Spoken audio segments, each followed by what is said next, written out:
के इस वीडियो में आपको बताने वाला हूँ रिविट की रिगार्डिंग जो कुछ न्यूमेरिकल्स होते हैं जो आपकी एग्जाम में मस्ट इंपॉर्टेंट है, तो उन्हीं के रिगार्डिंग आपको कुछ न्यूमेरिकल आपको प्रैक्टिस करवाने जा रहा हूँ। तो अगर आप मेरे चैनल पर पहली बार विजिट कर रहे हैं तो चैनल को जरूर सब्सक्राइब कर लीजिए, साथ ही नीचे आपको बेल आइकन दिख रहा है तो उनको भी प्रेस कर लीजिए ताकि मैं कोई भी वीडियो डालूं तो आपको सबसे पहले नोटिफिकेशन चल जाए। अगर आपको इसके रिगार्डिंग अगर किसी तरह का दिक्कत होता है इस वीडियो में तो आप चाहिए नीचे डिस्क्रिप्शन में आपको लिंक मिल रहा है व्हाट्सएप ग्रुप का, जहां आप अपना प्रॉब्लम शेयर कर सकते हैं। साथ ही आप हमें सोशल मीडिया पे भी फॉलो कर सकते हैं जिनका लिंक आपको नीचे डिस्क्रिप्शन में मिल जाता है। तो चलिए हम आज के टॉपिक शुरुआत कर लेते हैं। तो हेलो गाइस, हमने प्रीवियस लेसन में ये पढ़ा था कि बेसिक मैंने जो भी थ्योरी मैंने समझाया था कि जितना भी थ्योरी जो कि न्यूमेरिकल रिलेटिव जितने भी थ्योरी मैंने बेसिक उतने प्रीवियस लेक्चर में मैंने समझा रखा था आपको। प्रीवियस लेक्चर जो है इस चैप्टर के आप देख लोगे तो आपको बेसिकली बढ़िया से समझ में आ जाएगा। तो शुरुआत करते हैं। ये हमारा फर्स्ट क्वेश्चन है। मैं आपको 3-4 क्वेश्चन समझा दूंगा जिससे रिलेटिव आपको रिविट के जितने भी प्रॉब्लम है आप चुटकियों से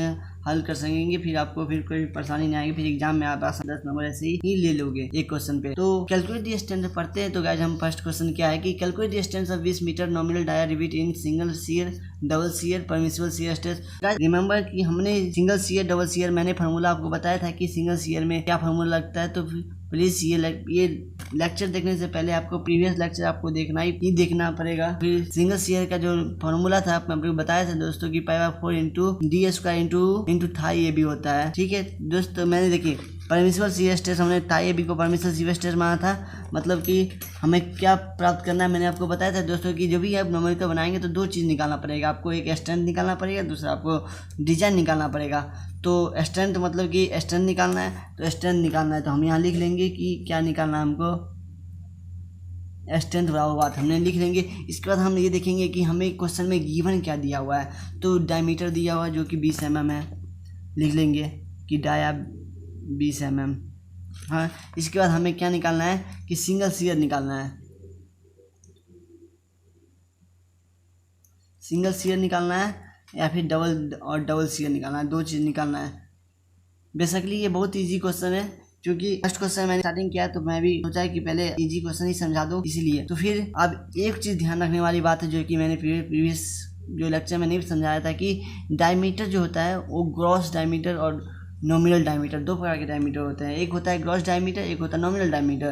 तो यहाँ नॉमिनल डायमीटर दिया हुआ है तो ग्रॉस डायमीटर एक टेबल स्टील टेबल का जो आपको सेक्शन मिलेंगे उसमें आपको बता दिया जाएगा कि जो कि 18 से 25 के बीच में रहेगा तो उसको 1.5 बढ़ा दिया जाता है। फिर 20-25 के बाद से जो भी आपको मिलेंगे उसमें 2 बढ़ा दिया जाता है, 2 या 3 बढ़ा दिया जाता है। नॉमिनल डाया मतलब कि नॉमिनल डाया मतलब कि जो डाया आपको दिया गया है वो, और ग्रॉस डाया मतलब कि जो आपको प्लेट में वो रिविटिंग करने के बाद जो होती है वो डाया ग्रॉस डाया होती है। तो हमें 20 है तो हमने 20 + 1.5 भी ले सकते हैं या फिर 2 भी ले सकते हैं, या तो 2 लेंगे या तो फिर 2 लेंगे। तो हो गया 22 हो गया। तो फिर क्या हो गया, अब हम फार्मूला क्या होता है हमें सिंगल पहला लिखेंगे कि सिंगल शियर क्या होता है। सिंगल शियर क्या हो गया π/4 इंटू d² इंटू थाई AB जो कि परमिसिबल शियर स्ट्रेस होता है। पाई का वैल्यू हमें पता होता है कि 3.14/4 इंटू डी का वैल्यू कितना है 22। ये डाया का अब यूज़ नहीं करके जो डाया हमें निकाले हैं जो कि ऐड करने, या तो हम डेढ़ ऐड करेंगे या फिर 2 ऐड करेंगे। देखेंगे टर्म एंड कंडीशन की जो 25 के नीचे है तो हमें डेढ़ यूज करना है, या फिर 20 के जो नीचे है जो डेढ़ उसके डेढ़ यूज करेंगे, और 20 के ऊपर है उसमें 2 यूज करेंगे। तो 20 के ऊपर में है mm, तो 20 के ऊपर है तो हमने 2 यूज कर दिया। तो ये हो गया 22 और इंटू टाई का दे दिया है 90। तो गुना करेंगे तो 3 आपको गुना कर लेना दोस्तों, तो 34211.94 न्यूटन आ जाएगा। ठीक है, तो बेसिकली ये सिंगल शियर निकाला है। सिंगल शियर हमको अब बता दिए थे कि सिंगल शियर कब निकालना है। तो आप एक समझ सकते हैं कि ये सिंगल शियर निकालने का मतलब क्या है। तो ये लैप जॉइंट होगा या फिर सिंगल कवर बट जॉइंट होंगे या तो फिर डबल रिपीटर लैप जॉइंट होंगे। मतलब कि आपको मैंने प्रीवियस लेक्चर में बता दिया था कि हमें सिंगल शियर कब लेना है और डबल शियर कब लेना है। यह प्रीवियस लेक्चर में आपको ज़्यादा बेहतर समझने के लिए आपको प्रीवियस लेक्चर देखना ही पड़ेगा। शियर निकालेंगे डबल शियर क्या कि अब डबल शियरिंग की बात करते हैं। डबल शियरिंग तो 2 इंटू 5/4 इंटू d² इंटू थाई AB। ठीक है, तो 2 इंटू 5/4 3.14/4 इंटू डी का हो गया 22 का स्क्वायर इंटू थाई ए बी का मतलब हो गया 90।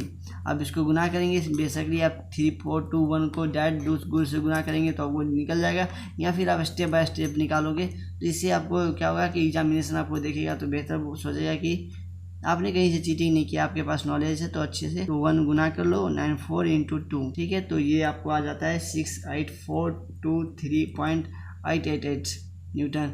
तो ये दो चीज़ निकालने के लिए बोला गया था कि आपको स्ट्रेंथ क्या है, क्योंकि ये जो सिंगल स्ट्रेंथ हो गया ना, इसकी सिंगल शेयर ऑफ स्ट्रेंथ लिख दीजिए, आपकी समझ में आ जाएगा।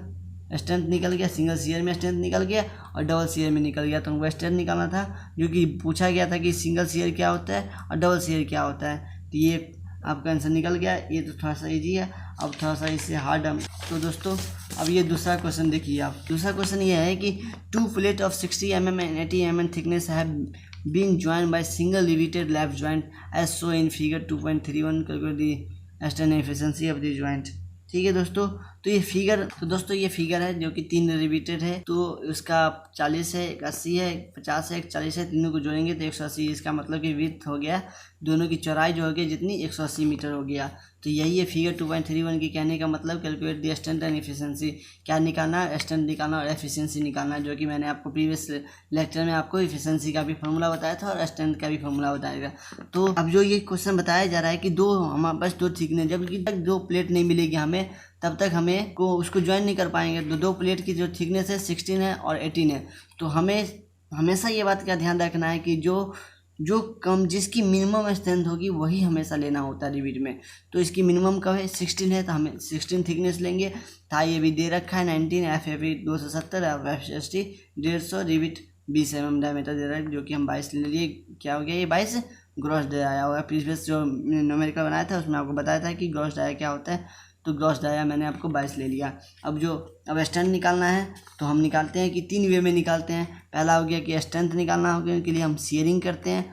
कभी कोई चीज़ की जो स्ट्रेंथ निकालना होता है तो हम शेयरिंग करते हैं, बियरिंग करते हैं। शेयरिंग का फार्मूला मैं आपको बताया था, शेयरिंग को जिसे हम पी एस से डिनोट करते हैं। किसी से डिनोट करते हैं, पी एस से डिनोट करते हैं। उसका फार्मूला हो गया π/4 ds² इंटू थाई ए बी। π/4 का मतलब 3.14 इंटू बी 22 आ गया। कहाँ से, तो मैं आपको बता दिया कि जो भी रिविट है वो 20 से ऊपर होता है तो हमेशा 2 से 2 प्लस करते हैं, 20 के नीचे होता है 1.5 करते हैं, और 25 या 28 के बाद जो भी ऊपर आते हैं डाया उसके बाद से हम उसका 3 करते हैं।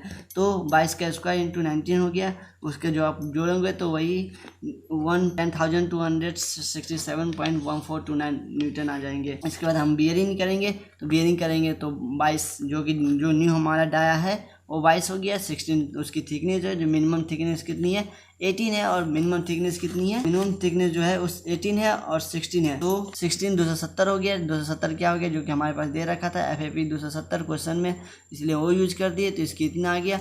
अब टीयरिंग पॉइंट आता है कि टीयरिंग कैसे निकालेंगे। तो मैं आपको बताया था कि टीयरिंग के 2 फार्मूला होता है, एक P - NDH into T into FST होता है, जो कि मैंने आपको प्रीवियस लेक्चर में 2 फार्मूला बताया था कि टीयरिंग निकालने का, और दूसरा फार्मूला बताया था कि या तो B कीजिए, B कहिए, या फिर W कहिए, W - NDH into T into FST, वही हुआ W वाइड हो गया, या फिर आपको विड्थ B कहेंगे तो विड्थ हो जाएगा। तो B कितना दे रखा है 180 दे रखा है। मैंने यहाँ लिख रखा था पिछले पेज पे कि जो ये विड्थ दे रखा है क्वेश्चन में 180 हो गया, और D मतलब क्या हो गया कि आप क्वेश्चन देखेंगे तो आपको समझ में आ जाएगा कि जो चौड़ाई है 180 है और 3 रिविट है, इसलिए मैं नंबर ऑफ डाया का जो यूज किया हूँ वो 3 यूज किया हूँ। यहाँ पे यदि 4 होता तो 4 यूज करते, 2 होता तो 2 यूज करते, इसलिए वो जो रिविट की संख्या है यहाँ NDH का मतलब है कि नंबर ऑफ रिविट्स। ठीक है, डाया 22 हो गया, तो 22 से 3 से गुना करके फिर जो T है, T का मतलब 16 हो गया और FST 150 हो गया।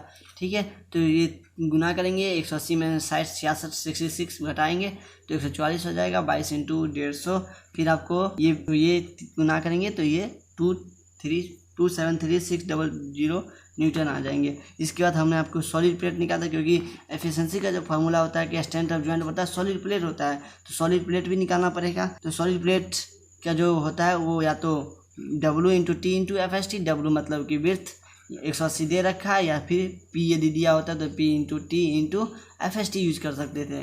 फिर 180 160 180 × 16 इतना हो गया। अब ये देखिए मेन पॉइंट हो जाता है कि स्ट्रेंथ ऑफ जॉइंट क्या लेंगे, कैसे समझें कि स्ट्रेंथ ऑफ जॉइंट क्या हो गया।